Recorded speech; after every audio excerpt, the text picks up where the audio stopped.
You'll hear argument first this morning in Case 13-1032, Direct Marketing Association v. Brohl, Executive Director, Colorado Department of Revenue. Mr. Isaacson. Mr. Chief Justice, and may it please the Court. The matter before the Court today concerns the scope and application of the Tax Injunction Act, a law passed by Congress in 1937 for the purpose of preventing state taxpayers from circumventing state-established and available procedures for challenging state tax assessments, and instead going directly to federal court, seeking to invoke the equity powers of federal courts to enjoin the assessment and enforcement of state tax laws. The matter before the Court is one of statutory construction.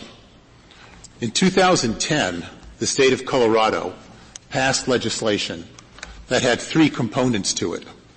It was directed at exclusively out-of-state retailers and required those retailers who made sales to Colorado residents and did not collect Colorado use tax to first provide a transaction notice in connection with each sale to a Colorado customer, informing them of their obligation to self-report the use tax to the Colorado Department of Revenue, and then on an annual basis to send a mailing to Colorado customers, informing them of all purchases that they made during the past year, and again reiterating the requirement that they inform the Department of Revenue of their tax obligations. And third, for those out-of-state retailers affected by the law, to report to the Colorado Department of Revenue all of the customer transaction information that occurred during the past year for each Colorado customer. The case has an interesting procedural history, which I think is of relevance both to the Tax Injunction Act and also to the issue of comity. The executive director did not raise the Tax Injunction Act at the district court level and did not challenge the jurisdiction of the district court. When the district court entered a permanent injunction enjoining enforcement of the Colorado statute, and it was appealed by the executive director in her briefing to the Tenth Circuit expressly informed the Court that the Tax Injunction Act and comity did not apply and were not a bar to the federal appellate court proceeding to hear the case. When the appeal was made on a petition for certiorari to this Court, in her brief in opposition to the petition for certiorari, the executive director explained that the reason that she did not raise the jurisdictional issue below was because she favored having an expedited hearing on this matter. Well, so that often happens. It's a jurisdictional issue. So what's the point? Well, the fact that she didn't raise it is irrelevant. In fact, even if she didn't raise it here, we would have to raise it here, wouldn't we? I believe that certainly for purposes of comity, Your Honor, the decision on the part of the government to seek the resolution of the matter in a court constitutes effectively a waiver of the comity question. The comity question. Okay. And you agree it has nothing to do with the principal question? No, I believe that under the Tax Injunction Act, if the state affirmatively seeks the relief from the court, that it can proceed. And in this case, I think that it's especially would the state be seeking the relief? Yes. In this the state case, would be seeking to enjoin its own tax? What the state sought was a summary judgment. They affirmatively moved for summary judgment at the district court level. Well, but that just means the district court should throw it out. I don't. But that wasn't the request on summary judgment. The summary judgment was a request for the court to address the merits of the case, not to dismiss the case on jurisdictional grounds. You have raised the very question I started with, which is the waiver question. Is it your position that the TIA is a waivable protection? Is that what you're arguing? I think the issue may not be expressly one of waiver, but maybe one of consent to agreeing to. Either way, consent or waiver, it probably is consent.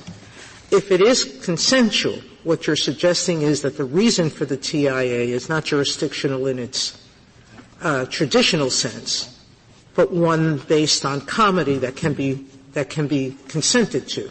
That's correct. And I believe, Justice Sotomayor, that the Court has made clear, including in the Fair Assessment case, Fair Assessment versus McNeary, that the Tax Injunction Act is really a codified subset of the law of comity, so that the TIA did not supplant or replace comity, but instead codified a certain element of comity. The statute's addressed to the courts, and the statute says the courts will not enjoin state taxes. Now, how can that mandate to the court be altered by private parties? I mean, it seems to me it says that we just don't have the power, period. But you say the states can give us the power? I believe they can, but in addition to that, Justice Scalia, I think what is significant about the fact that the executive director took the position both before the appellate court and before this court in the opposition to the petition for certiorari, saying that this court, that the reason why they decided to proceed was they wanted an expedited hearing. What I think it is remarkably reflective of is the opinion or the view of the executive director that the Tax Injunction Act does not apply to this situation. Well, that's fine. I can understand that. You say they used to think that it didn't apply. Now they're saying it applies. I agree. That's a good argument. But you're arguing much beyond that. You're arguing that it doesn't matter anymore because they once said that they wanted the court to decide it, even though the court had no power to decide it. Right? I mean, that's a different argument. It's that one that I criticize. If you want to say the state's argument seems weaker because they've changed their mind, that's fair enough. Well, I think the state's argument is weaker not merely because they changed their mind, but because I think they made a studied decision that the Tax Injunction Act, by its terms, and what the Court is presented with is an issue of statutory construction, as construed by the executive director, to the point of informing both the appellate court and this court that the Tax Injunction Act was not a jurisdictional bar. I think that was reflective of the fact that the position of the state, especially in the absence of any precedent supporting the very broad position that the Tenth Circuit assumed on its own. Mr. Isaacson, before we get to the nub of this question, we have your position, the statute is a restriction on the court's jurisdiction, but you recognize that the TIA does cover regulations that require an employer to report that employees' taxable income. That's a state reporting requirement. And you recognize that that's covered by the TIA. So this is another information reporting that will enable or facilitate the state's collection of its tax. So what's the difference? Why is it that the one comes under the TIA and not the other? So I believe, Justice Ginsburg, those cases that you're referring to, like the Blangier case and the Sipes case, are situations in which it was the taxpayer that was seeking to prevent that information reporting from taking place. And it is clear that in those cases it was doing so for the purposes of anticipating a tax assessment and attempting to prevent the issuance of that assessment by depriving the director of necessary information. Suppose it weren't the taxpayer. I mean, suppose a state has a form that's equivalent to the federal W-2, requiring employers to say how much wages have been paid. And suppose the employer itself challenges the use of that form. What do you think the result is in that case? In that case, I believe that the Tax Injunction Act would bar Tax Injunction Act would not bar federal court jurisdiction. I think that would be the classic situation that was described by the court in Levin versus Commerce Energy. So you say the words assessment and levy in the statute apply only to taxpayers? No. There are situations in which there may be proxies that are acting on behalf of the taxpayer, so that you could have a situation, for example, where you have a successor in interest to a taxpayer that may be bringing the claim. But in all of those situations, they are ones in which, and this is the case law regarding the Tax Injunction Act, that they are all situations in which the taxpayer or a person acting on behalf of the taxpayer is bringing an action. What difference is it? Question. Sorry. My very point. So what? Go ahead. Yeah. The question is whether the word collection includes an injunction that makes it more difficult for the state to collect the tax. And in the case that Justice Ginsburg brought up, the injunction, because it would stop the employer from telling the state how much has been earned, would make it more difficult to collect the tax. In this case, the injunction, by stopping sellers from telling the state how much the Colorado citizen has bought, would make it more difficult for them to collect the tax. So if collection includes in the one case an injunction that makes it more difficult to collect an income tax, why doesn't it in this case include an injunction that makes it more difficult to collect a use tax? The point was they are identical conceptually. Now, I don't care whether it's who brings the suit. In terms of the word collection, they seem identical. Now, what is your response to that question, which is what I think was being asked? So, Justice Breyer, I think you have to read the word injunction, which is the first set of operative words. It doesn't say anywhere injunction. What the word is, enjoin, suspend, or restrain. And I'm totally with you on those. But what you are enjoining, you are enjoining something. There is an injunction that says the state cannot enforce its provision requiring out-of-state sellers to report what Colorado customers buy. I don't see how you can deny that's an injunction. I think you could deny that it enjoins the collection of a tax. But to do that, you will have to go right back to the question that Justice Ginsburg asked and tell me how to distinguish the two cases she mentioned, this one and the case where it's reporting income by an in-state citizen. So the words enjoin and suspend operate on the words assessment, levy, and collection. Yeah. And as this Court ruled in the Hibbs case, in which, even though the Court was divided on the issue of the meaning of the term assessment, which is the key issue in that case, that the assessment is the recording of liability. And this Court also ruled in the Hibbs case that assessment triggers collection. So in the Tax Injunction Act, the word collection is referring to actions of government officials following the assessment of the tax. And the injunction that Your Honor is referring to is one which is relating to the actions of third parties, private parties, not your government point officials. is that if, in fact, there is in Colorado a law, somewhat like federal law, that says all employers must report to the state the wages that in this Boulder area or Denver we pay our employees, and someone tries to enjoin that law in federal court, you are saying they can do it. Right?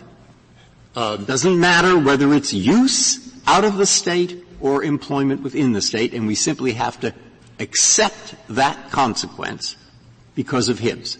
Well, in the W-2 concept, which Justice Kagan was referring to, there's a tax liability responsibility that the employer themselves have. So that I think that a court might well conclude that because of the obligation 1099s. In that situation, I think if it's a third party, that third party is an outsider, as this Court defined outsider, a individual whose own tax liability is not of relevance. And I think in the context of the Tax Injunction Act, it's been consistently been interpreted that way, that all of the cases that have been cited by the executive director, whether those cases address specifically the tax assessment or some liability, are all cases that were brought by a taxpayer, and the issue related to what that taxpayer's liability. What about the Alexander versus Americans United case under the Anti-Injunction Act. That was a third-party suit, wasn't it? An organization wanted a determination that contributions would be tax deductible. Well, I think in Americans United, the plaintiff in that case was, one, determining its own 50C status, and so it was interested in what its own status was. But I think in addition to that, you had a underlying tax statute that was at issue. The issue concerned the question of eligibility for tax-exempt status. What I think is significant in this case is not only the fact that you have an obligation that is not borne by taxpayers, but is imposed exclusively on non-taxpayers, but it also is not a tax statute. It's a statute that's where do you get, Mr. Isaacson, this idea that the plaintiff has to be the taxpayer? Because certainly the text of the statute does not say that. The text of the statute speaks to what kinds of remedies a court can give. It does not speak to what kind of plaintiffs have to bring the lawsuit. I think the discussion of the Tax Injunction Act in the Levin case, Levin versus Commerce Energy, where a group is identified as outsiders, individuals or entities whose own tax liability is not of relevance to the case, is the source of that authority. And in this case, that's exactly the situation that you have, that we're not talking about the tax liability of out-of-state retailers. Their tax liability is irrelevant. Furthermore, those out-of-state retailers are not challenging anyone's tax liability, which I think is also a distinction from the American United's case, where they were concerned about the tax liabilities of contributors to their organization. I guess what I don't understand about your statutory argument, I mean, it seems a kind of natural thing for somebody to say. Suppose it's like, we're going to all have pizza tonight, and we're going to take up a collection to buy the pizza. And I assign one of my clerks, go collect the money for the pizza. So what that clerk is going to do is he's going to figure out who it is that's going to owe the money, right? Who's going to partake of the pizza, so who owes the money. And then, maybe he's going to send an email to those people, and he's going to say, you owe this money for pizza. And then if somebody doesn't pay, he's going to identify the delinquent and say, really, you owe this money for pizza. So that's all part of the collection process, isn't it? I mean, basically informing the people who have to pay, and identifying the people who don't pay, and the amounts that they owe. I think two responses, Justice Kagan. One, the terms collection, assessment, levy, and collection are terms of art that have particular relevance in tax parlance, just as the terms enjoin, suspend have particular relevance in regard to the court's equity powers. So in this situation, what collection is referring to, and it's consistent with how the Internal Revenue Code treats the term collection, it's the action that is taken by tax authorities, by government officials, after a determination of tax liability has been made, after notice has been given to the taxpayer of their obligation, and it's the efforts of the government to then recover the amount of money which is owed.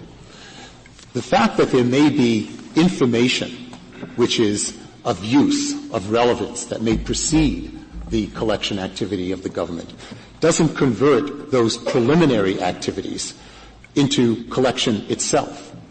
So I think what is really critical on this But you're saying that collection is only as the money changes hands, that's the only thing that constitutes collection? No. What I'm saying is that collection follows assessment, and after the assessment has occurred, it is the activities of government officials in order to recover money from taxpayers. So you're saying it's just like garnishment or things like that? It has to be focused on a specific amount that's already been calculated and the taxpayer is not turned over?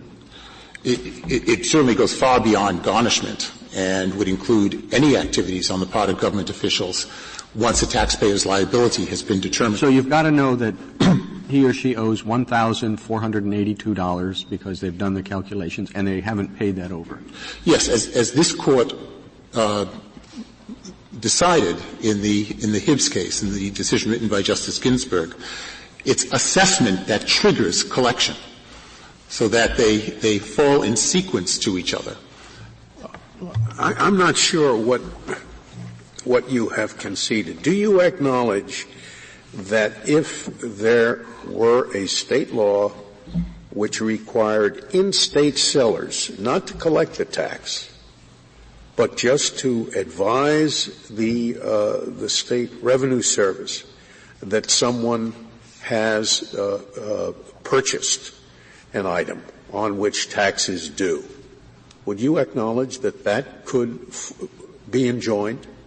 That someone could bring a suit saying, I'm not the taxpayer, this is not the assessment or collection of a tax, and therefore a suit will lie for me to say that this is an unconstitutional assessment, imposition upon me. Would that suit lie or not? Well, I'm not sure what the underlying basis for federal jurisdiction would be in the hypothetical that. Well, it's a federal constitutional violation. I think if it's a federal constitutional violation, the Tax Injunction Act would not be a bar to it. Now, I think in that situation, you may have comity concerns that are significantly different than the potential comity concerns in this circuit. So the only thing that would make the states able to do to get information about tax liability without being sued in federal court is the fact that the person from whom the information is sought is liable for the tax, if the seller has to retain the sales tax. Well, as I pointed out, there may be circumstances in which you have a third party that is effectively acting in regard to a taxpayer's liability. So I think you have two convergences, Justice Scalia, that I think are important to the resolution of this. I don't know what you mean by a third party acting in regard. It could be a successor in interest, for example. Oh, of course. But I think you have two convergences here that would not necessarily be present in the hypothetical that you present. One is you have a non-taxpayer that is one of the elements of it, but also that non-taxpayer is not disputing anyone's liability. So, I think one of the issues that was present in the Hibbs versus Wynn case, and I think it was part of the concern that Justice Kennedy had in his dissent in that case, is that you were still having a so-called outsider that was interested in the tax liability of another party. In the current case, the issue of tax liability of the customers of the out-of-state retailers is not being contested. The out-of-state retailers not only are not disputing any issue relating to their own tax liability, there is none, but they are also not claiming that their customers are not subject to use tax. They are not challenging. The state's not interested in just liability. It's interested in collecting. And the statute talks about collection.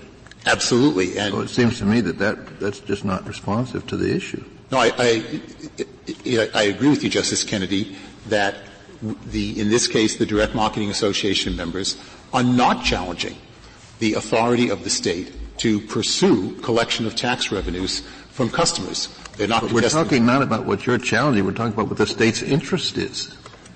The fact that the state has an interest in this information, and much of the briefing that the state has presented emphasizes the importance of this information to their tax system. But the fact it's that importance for a reason. It's importance to enable them to collect.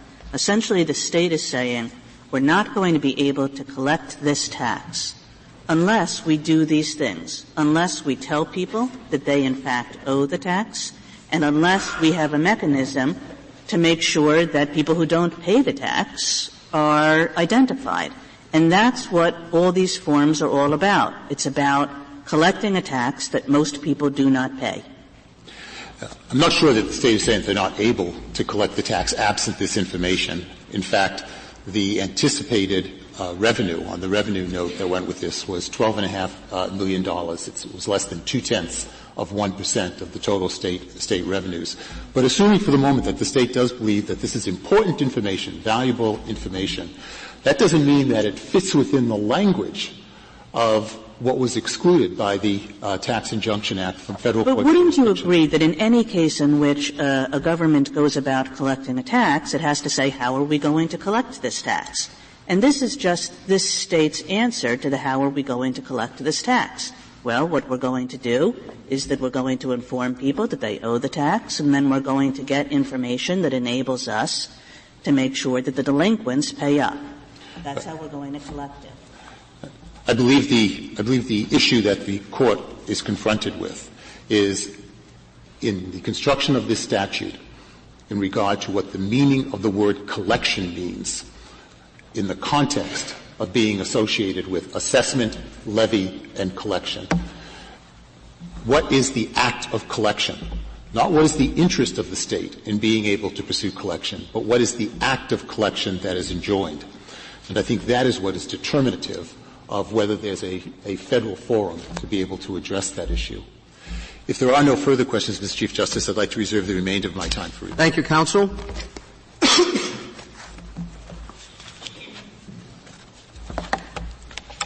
Mr. Domenico.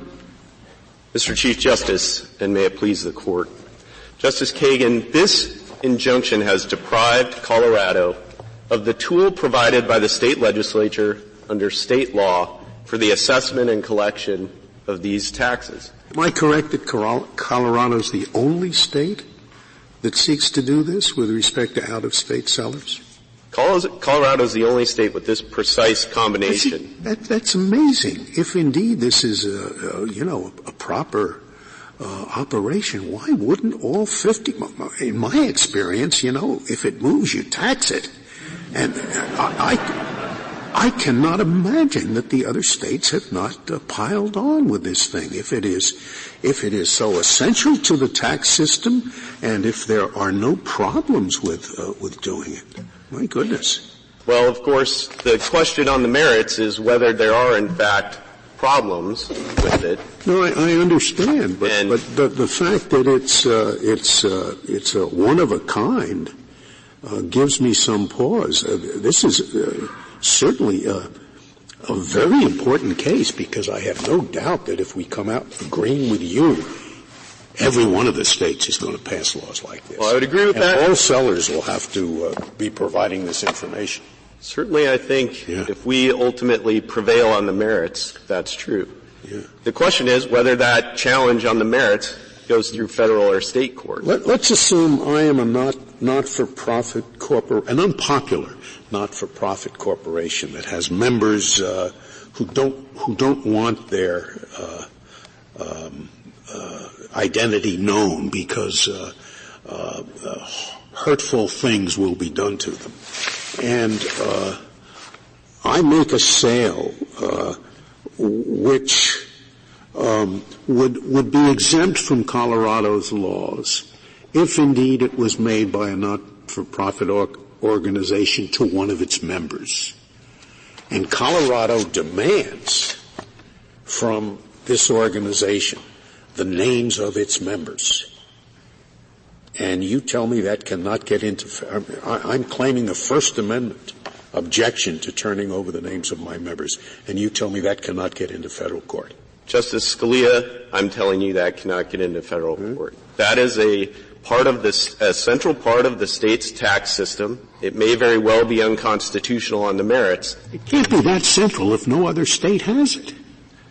How central can it be? Well, Justice Scalia, the use tax is obviously a large and growing portion of the tax base that states should be able to collect.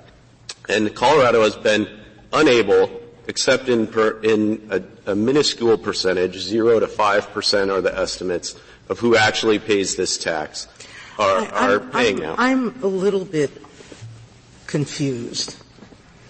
In the normal tax situation, meaning my employer, the U.S. courts, removes taxes from whatever area I declare is my residency. That's right. All right? is my employer required to send that information to the state government? I don't think it is. I think I'm required to send my W-2. Well, it comes indirectly. The states typically get that information from the IRS. So it is an obligation. It's just sort of, I think, indirect. So there's no, okay. That's what I thought. Now, some employers have to withhold taxes. Correct. For certain entities in which they're resident or working. Right. And so that's because of jurisdictional powers. The state can control someone who's within their jurisdiction. Right. So that makes sense to me. What doesn't is, how can we apply the TIA to an entity that has no direct responsibility to you? I mean, you have no jurisdictional control over. I mean, there is a presumption in the TIA that collection, assessment, et cetera, is going to be against an entity that owes you something. Well, I don't think that the TIA says that. The TIA talks first about enjoining, restraining, or suspending.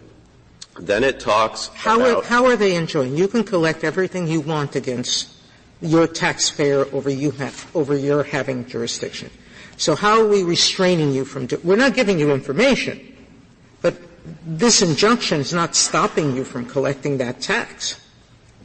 It is stopping us from using the tool, the means provided under Colorado law for assessing and collecting that tax.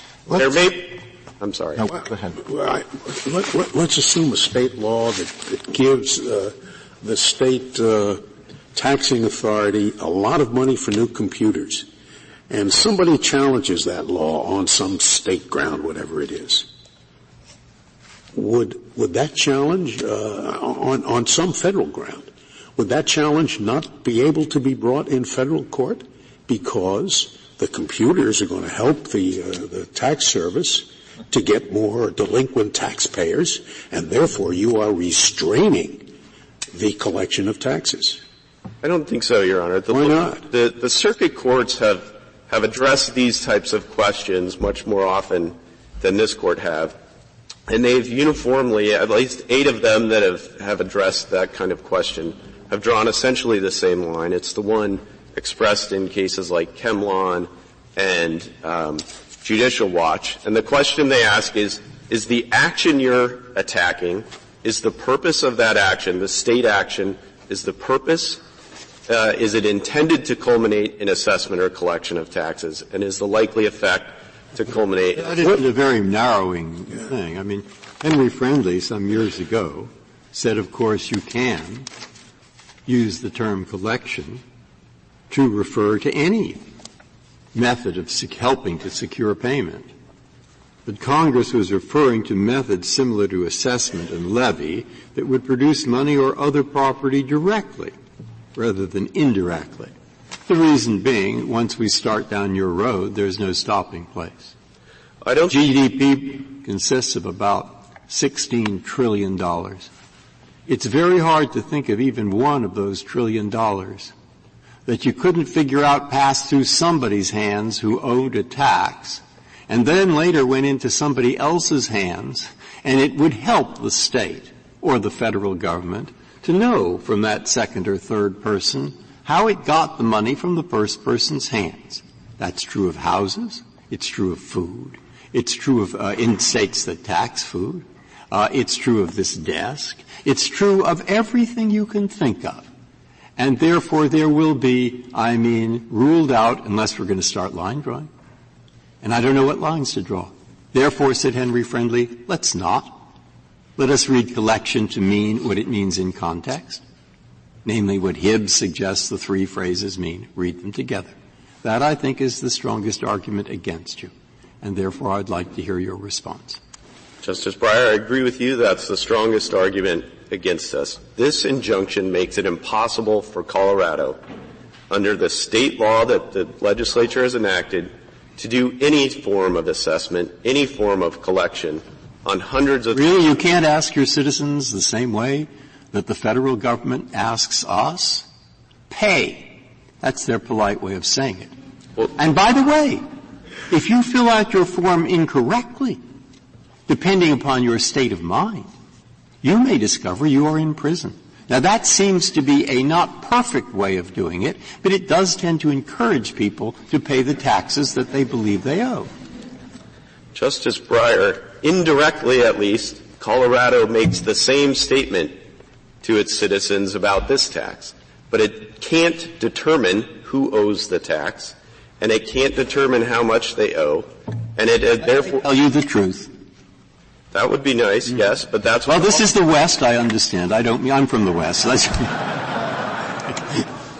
Can it make the foreign seller collect the tax? Not under Quill. Well, that's sort of strange. It can't make them collect it, but it has the power to compel them, non-state citizens, out-of-state people, provide the information, assist in the state's collection of the tax. Well, this I is don't know why the one and not the other. Well, this is exactly their argument on the merits. But that is exactly why this violates the Tax Injunction Act. Can I ask you a question about where your argument might lead? I think you acknowledged earlier that if we hold that your statute cannot be challenged under the Tax Injunction Act and it's ultimately determined to be constitutional, this would be very attractive for all the other states to copy. So let's suppose that happens. And so now every state has a law like this, and every state, and there are many different variations in the forms. Maybe there are 50 forms that have to be submitted to state tax authorities. And let's say I start up a small business and I am selling a few $1,000s worth of goods via the Internet to people from all over the country. Now I will have to submit potentially 50 different forms to all of these states reporting that somebody in South Carolina purchased something from me that cost $23.99.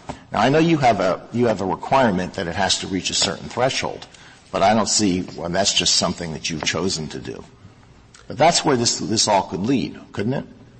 Justice Alito, that is where this could lead, and that's a slightly more detailed version of their argument on the merits. But the point of the Tax Injunction Act, of course, is that that's a challenge that has to be brought in state court. For example, Quill itself, the case that kind of the merits turn on, was a state court case that proceeded through, I believe, North Dakota's states. This court, to the extent it believes that's a constitutional problem that you just identified, would have the right to would have the power to hold it to be a unconstitutional violation. In fact, it's worth noting that the plaintiffs have availed themselves of Colorado courts to make just this challenge and already have an injunction for those based on those reasons. But you know that we accept a minuscule percentage of appeals from state Supreme Courts. And as a practical matter, these challenges in state Supreme Courts, if they're ruled in a manner that violates federal law, they're not going to come up here. 90% of them aren't going to come up, more than 90%. So it is important that it begin in federal court, especially when what is at issue is the selfish state's assessment and collection of taxes. I mean, there's a real incentive on the part of the state government, which includes the state courts, to find the tax not paid. Justice Scalia, that's an argument that Congress has rejected in enacting the Tax Injunction Act. Well, for collection, yes. Assessment and collection of the tax. Mr. Domenico, you don't dispute that what Congress had in mind when it passed the Tax Injunction Act was the proposition that states that have a system, taxpayer, you pay now, you sue for a refund later. It was that scheme that the Tax Injunction Act was meant to shield, so the taxpayer couldn't say, I'd rather pay later. Or you pay up front, and then you sue for a refund. That was what was in the front of Congress's mind. You don't doubt that, do you? That was the paradigm case, I think, is an accurate way to describe that. That's going to be the most common form of a case that would raise these issues. But what Congress wrote was a statute that by its terms is broader than that. Well, Congress wrote a statute with terms that seem most naturally read to have a technical meaning. Restrain, suspend, enjoin, assess, levy, and collect. Those are not the terms that one might use if one were speaking colloquially. Let me come back to Justice Kagan's pizza example. So her clerks are collecting money for pizza to be had at night. And let's say the Chief Justice says, this is fine, but you may not use court email to try to collect this. Now, would you say that the Chief Justice has restrained, suspended, or enjoined the collection of the pizza money? You might say he's made it a little bit harder, maybe he's interfered with it, but would anybody naturally use those technical terms? Well, in the pizza context, I think it would be unlikely to use those technical terms. But I think in the tax context, if someone told the Department of Revenue, you may not assess or collect these taxes, I would be very nervous about advising them, nonetheless, to proceed with enforcing these laws. Because by their natural terms, the way they're used, this is part of the assessment process. This is a means, its only purpose. As everybody agreed, the district court, the plaintiffs, everyone agreed the sole purpose of this law was to reach the point where we could assess and collect. Well, let's say we're in the pre-internet era, and I order something over the phone from an out-of-state vendor. So this vendor is going to mail it to me across state lines. And let's say this particular vendor is somebody who feels very strongly that everybody ought to pay taxes that are due. So this vendor voluntarily, once my order has been placed, says to me, now, I'm going to ship this to you in your state, and I'm not going to charge you I'm not going to make you pay sales tax in my state. But I just want to remind you that you are obligated under the law of your state to pay use tax. Would you say that that vendor has assessed the use tax? The vendor has assessed it simply by informing them that they have to pay the tax? Yes. I wouldn't say they've assessed the tax, no. Well, that's what you're arguing here, isn't it? I don't think so. That's exactly what happens. No. The state's law is the means by which it can assess the tax. If it doesn't get that, I would say this. If the vendor said, do not pay this tax, do not tell Colorado, they're the opposite version, they're someone who objects to the tax, and they said precisely the opposite, then I would say that they have interfered with, they have restrained, suspended the assessment and collection of that tax. And you would say that by saying that, making that illegal statement, they've enjoined the payment? No, I wouldn't say it, but I say they have restrained. They have restrained it? Yes, but individuals don't have, obviously, the company doesn't have the power of an individual. Restrain means impede? Well, what the court has said. Is restrain a synonym for impede? I thought restrain means to stop. You restrain somebody, you prevent that person from doing what he wants to do. But you're using it to mean, whatever impedes the collection of the tax. It doesn't make it impossible. It doesn't stop it. It just impedes it. The court has used the words interrupt the assessment or collection of the tax to the practical effect of suspending it during the litigation. I don't think there can be any doubt about that. Well, so let's say the law says not only do you have to notify the people at the point of sale on the Internet, but it must be in, inch-high type so they're sure to see it.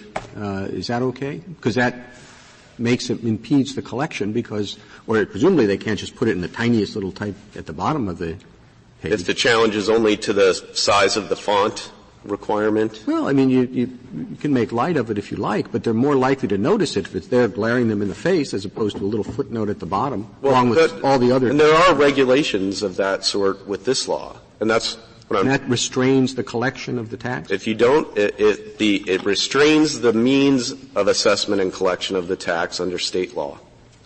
This Court has referred repeatedly to the means, the methods, the modes, the system of assessment and collection, dating back before the existence of the Tax Injunction Act. The Court referred to the modes. It was of the utmost importance, the Court said in Dow versus Chicago, that federal courts would be restrained from interfering with the modes of collection of a tax. That would restrain the mode under state law, the method, the means under state law of collecting the tax.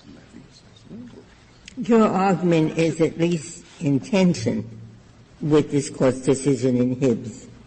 So what is your best argument for why Hibbs doesn't control? Hibbs says this statute is about stopping taxpayers from avoiding the obligation to pay the government. And here we have a third party, not a taxpayer. But Justice Ginsburg, I think what Hibbs was about was that case did not interfere with the state's revenue collection mechanisms. The text of the Act, as this Court recognized, Justice Alito pointed out, the text of the Act on this point is identical essentially to the AIA. The Court in Americans United flatly rejected the argument that the AIA only applied to taxpayers, and it would be contrary to the history of the Act as well, and how this Court has applied it and how the lower courts have applied it. Well, I'm not quite sure that you're addressing the essence of Hibbs. Hibbs defined the terms collection, assessment, et cetera, very narrowly, much more narrowly than you are right now. The difference that Justice Breyer was pointing to is the important one. You haven't answered how you can get to where you're going unless we disavow the narrow definitional reading that Hibbs gave to those three issues. I don't agree with that, Justice Sotomayor. The Court can simply recognize that suspending, restraining, and joining the methods of getting to the point of being able to plug in the numbers into the calculation. The state right now, when it makes the calculation that is an assessment, has nothing to put into two of the three variables. It can't put in the identity of the taxpayer, and it can't put in whatever the base is to apply the state tax law. This law will directly provide that information. It's the means of doing an assessment. It's the means. Let's posit a state law that requires all taxpayers to use only a single bank because it will be one bank named by the state, because it will be easier to levy upon all accounts. It makes it a lot easier for the state. They just go to that bank, take your bank account, okay? This is challenged as being a taking, okay? And the party tries to get into federal court with that federal challenge. Not possible, right? Because this facilitates the collection of the state tax, and therefore to prevent that facilitation is to restrain the collection of the state tax, and therefore this suit has to be brought in state court. Is that right?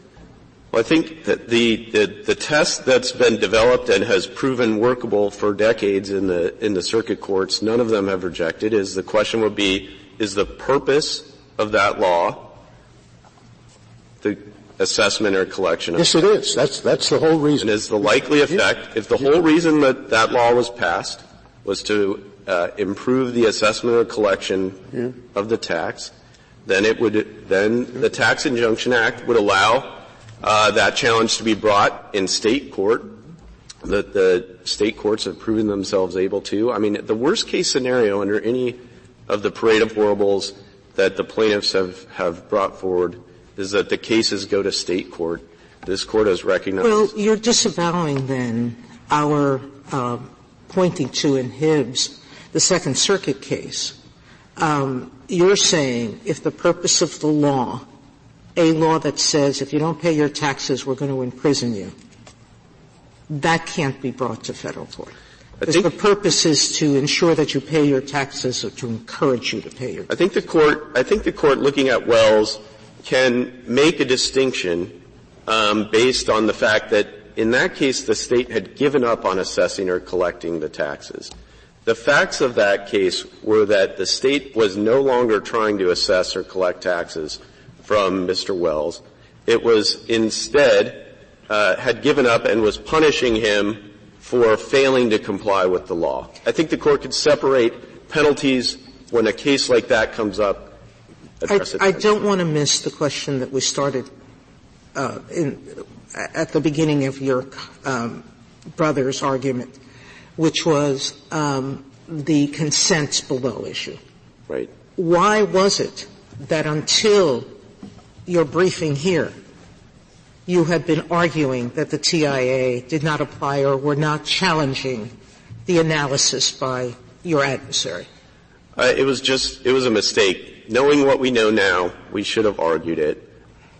That's all I can say. Yeah, I guess federal law is the same because we have the, AIA, the Anti-Injunction Act, right?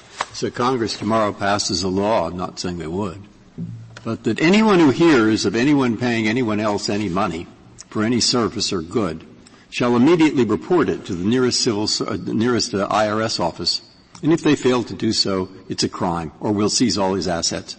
You wouldn't be able to bring that suit for an injunction in federal court on the ground that it's a bit extreme. You'd have to wait and pay this, whatever you're supposed to. You're not even supposed to pay. You just have to do it, and then hope somebody challenges it. Well, Justice Breyer, under the AIA, the challenge provisions are fairly complicated. But if a state were to pass that. No, I'm not interested in the state now. I'm just interested in why it might be that it is wise for Henry Friendly to narrow this word collection, because we knew not where we go when, in fact, it gets too broad.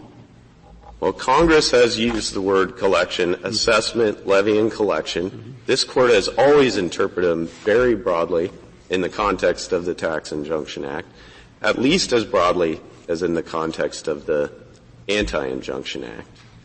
And Congress's determination is that the collection of taxes is so important that that's the process that has to be followed. It seems to me that you have to distinguish some of the hypotheticals, say from Justice Scalia, about the computer being used to expedite tax collection or the bank, by saying that what we have here is an information device that's so closely linked in the ordinary course to the collection of taxes that it's collection. But I don't know how you would formulate that test, and I'm not quite sure how you get it out of the statute. Well, so the lower courts, again, have had more experience with this, but particularly under the AIA. The D.C. Circuit, for example, used the word inextricably linked to the assessment and collection process, I think, in the Seven Sky decision. You could certainly adopt some sort of an attenuation principle where. But don't you have to do that in order to distinguish those hypotheticals? That's my question. Well, certainly yes. I mean, in this case, though, it's very easy. This is a very common form of information reporting. It's simply been imported from where it's more familiar, the income tax forum, into this use tax forum. It's a very common. They are the party to the transaction. They typically, if they're in state, would actually be collecting the tax themselves. Well, before your time expires, what's your best formulation of the connection that you think is required? Well, I think the lower courts have said two things. One, the purpose, again, has to be assessment and collection. It can't just be incidental or a collateral effect. And the likely effect has to culminate in assessment or collection. That's the language most of the circuit courts use. And the likely effect culminating in collection just seems to mean that it benefits collection in some way. Well, so there's a case cited, Bell South, that addresses this and says if the law is something that doesn't interfere between the relationship between the taxing authority and the taxed individual or entity, that then the link may have been broken. This law clearly, this injunction interferes with the relationship between Colorado and the tax because it prohibits us from getting the information about who they are and how much they owe. It doesn't prohibit you from doing that at all. It prohibits us from using the tool provided under state law. Well, yeah, it prohibits you from doing what you want to do, but the whole question is whether you can do it. It doesn't prohibit you. The relationship between the state and the taxpayer is between, John Q. Public and the state. And John Q. Public owes this money, and the way you get it from him is the same way you get other taxes that are due from him, or you can. You just want to have a more efficient way. But it doesn't interfere with that relationship. Well, it does. I would dispute that it doesn't interfere with the relationship. Certainly, if the court is going to say that federal courts are the proper forum for telling states which tools or means they can use to assess or collect the tax, then we shouldn't prevail.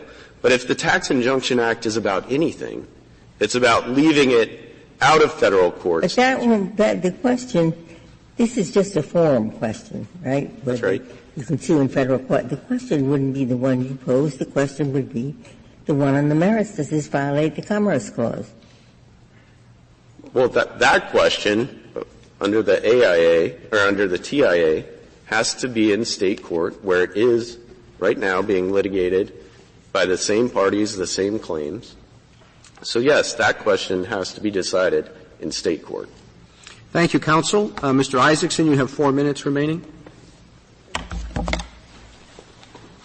Thank you, Your Honor. I'd like to address 3 issues that have been raised by Mr. Domenico.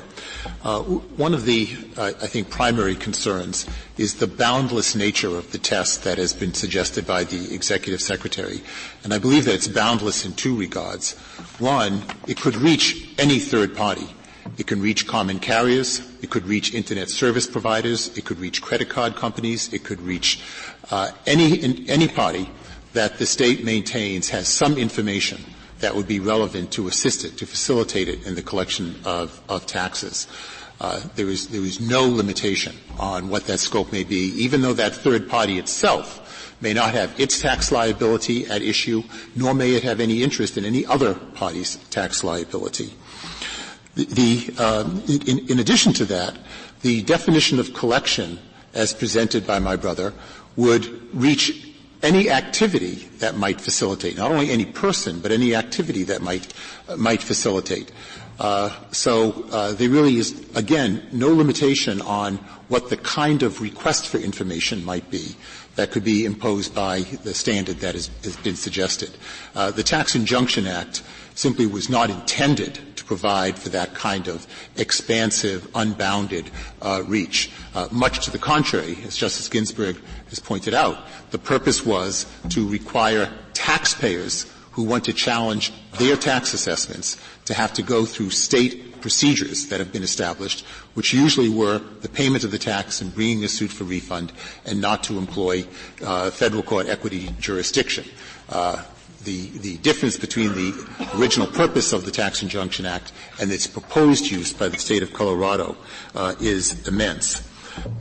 Second, Mr. Domenico said that he believed that absent this information, it effectively would make it impossible for the state of Colorado to be able to pursue use tax collection. But I believe it's interesting to note that the state of Colorado has not employed many of the measures that other states have employed to collect use taxes. So, for example, most states have a line on their income tax return that allows for the voluntary reporting of state taxes. Or you can have electronic reporting of state taxes, which in Colorado, 80% of Colorado taxpayers use electronic reporting, in which you can have a screen that requires that there be reporting of the tax before the screen proceeds to the next entry line. The state of Colorado is the only state in the country that is not participating in the streamlined sales tax project that is intended to simplify sales tax reporting and collection, so that these alternative measures certainly are available, have not been tried by Colorado, but instead what Colorado has How successful are any of those methods? You can have as much notice as you want to the taxpayer, but most people are not going to pay the use tax if they don't think the government could find out that they bought something in another state. In regard to what the state of Colorado does with its own taxpayers, its own residents, it's free to do so. For example, there have been other states that have employed a default percentage, that the default percentage applies unless there's affirmative reporting of an alternative number. My home state of Maine previously had that arrangement. So that it is not as if the state is bereft of any opportunity to enhance it. The use of the term impossible by Mr. Domenico, I think, is really a gross overstatement. I also want to point out that many of the cases that have been cited by Mr. Domenico are Anti-Injunction Act cases, federal cases. For example, the case law that relates to anything that is intended to culminate in collection. The language of the Anti-Injunction Act and the Tax Injunction Act is not the same. The language of the Anti-Injunction Act refers to for the purpose of restraining and is not the same as enjoin, suspend, or restrain. Could I just ask you to clarify your position on the state's alleged consent to this suit? Is it your argument that the Tax Injunction Act allows a federal court to entertain a case that would be otherwise barred by that act if the state consents? If that's your position, do you have authority for it? And have you raised this argument in your petition and in your brief? I believe we have. For example, if the state brings a collection action in federal court, those cases have been allowed to continue in federal court, even though it's an act of collection. The citation for that case is Jefferson v. Acre, Jefferson County v. Acre. I think it is most telling, though, Justice Alito, in regard to the comity issue. Thank you, counsel. The case is submitted.